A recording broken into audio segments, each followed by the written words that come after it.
తాగడం గొప్ప కాదండి, తాగకుండా ఉండడం గొప్ప. అబద్ధాలు చెప్పడం గొప్ప కాదు, అబద్ధాలు చెప్పి అందరిని మోసం చేయడం గొప్ప కాదు, అబద్ధం చెప్పకుండా సత్యం కొరకు నిలబడడం అది గొప్ప.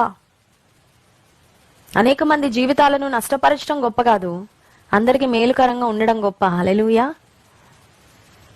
తప్పుడు సలహాలు ఇచ్చి ఇతరులను గుంటల్లో తోయడం గొప్ప కాదు, ఒక మంచి మాట, ఒక మంచి సలహా ఇచ్చి ఒకరి జీవితాన్ని నిలబెట్టగలిగితే అది గొప్ప.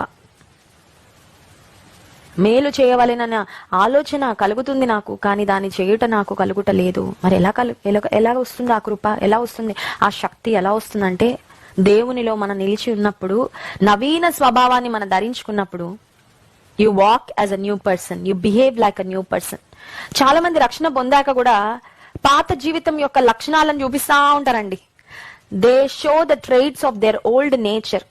పాత లక్షణాలు సడన్ గా కనబడతా ఉంటాయి. కానీ విశ్వాస జీవితంలో మనం ముందుకు వెళ్లేవారం కానీ వెనక్కి వెళ్లేవారం కాదు కదా. We're pressing on towards the goal. దేవుడు మన కొరకు నిర్దేశించిన గమ్యం వైపుకు మనం సాగిపోతున్నాం. సో ముందుకు వెళ్తున్నప్పుడు మనలో కనపడవలసిన లక్షణాలు ఏంటంటే, ఆ destiny is haven, our goal is to become like Christ. క్రీస్తు ప్రభు యొక్క పోలికలోకి మార్చబడడం మన ఉద్దేశము, మన ఆశ, మన తాపత్రయము.